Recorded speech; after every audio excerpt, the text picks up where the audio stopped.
Witajcie w kolejnym odcinku. Dzisiaj pokazuję, w jaki sposób pobrać chmurę punktów z geoportalu oraz zalodować ją w Blenderze. Otwieramy geoportal gov.pl, zbliżamy się miejsce, które nas interesuje.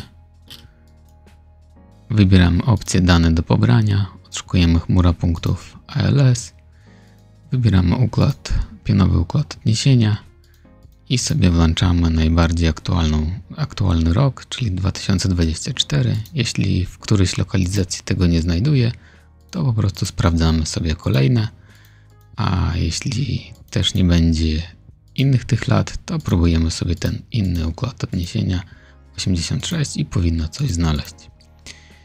Ja wybieram ten najbardziej aktualny, klikam, wybieram WMS Leader. Tutaj klikam na ten plusik i klikam popisz plik danych dla tej sekcji skompresowany do formatu LAS. Po pobraniu tego pliku otwieramy sobie program Cloud Compare, żeby zapisać tą chmurę punktów w formacie PLY.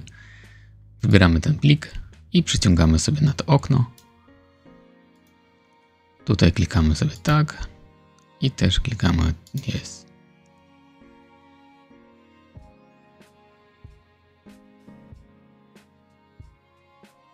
Po załadowaniu tej chmury punktów możemy ją sobie obracać i oglądać. Też możemy sobie ją dociąć, na przykład ustawiając widok z góry, zaznaczając tą chmurę punktów. Są nożyce, które nam umożliwiają zmienić różne zakresy, ale ja w tym teraz nie będę nic takiego robił, więc po prostu zaznaczam tą chmurę punktów, wybieram opcję File, wybieram Save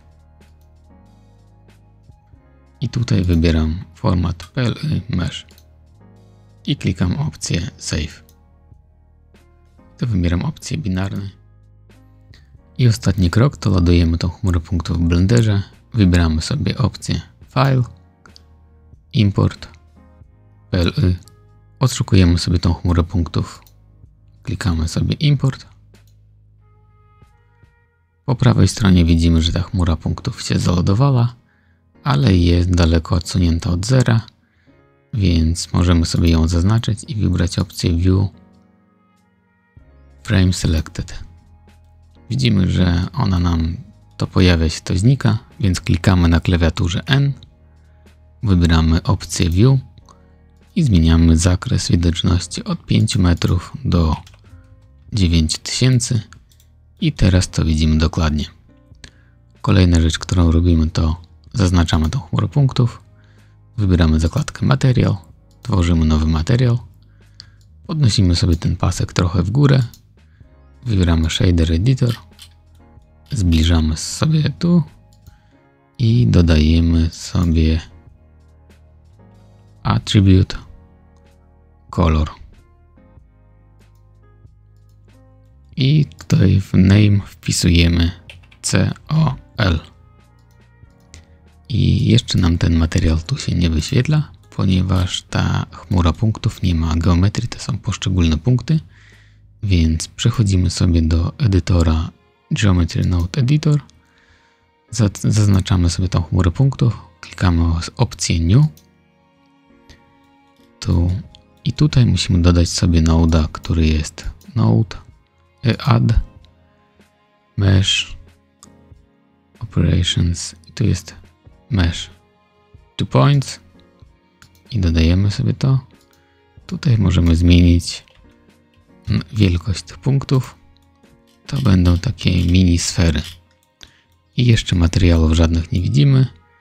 I dodajemy sobie Material, Set Material i dodajemy sobie tu.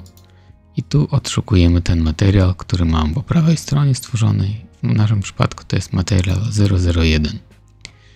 I jeszcze tego materiału nie widzimy, ponieważ mamy włączony shading na klikam Z na Solid, a chcielibyśmy zobaczyć Material Preview, czyli klikając Z możemy zmienić na Material Preview i mamy tą chmurę punktów widoczną.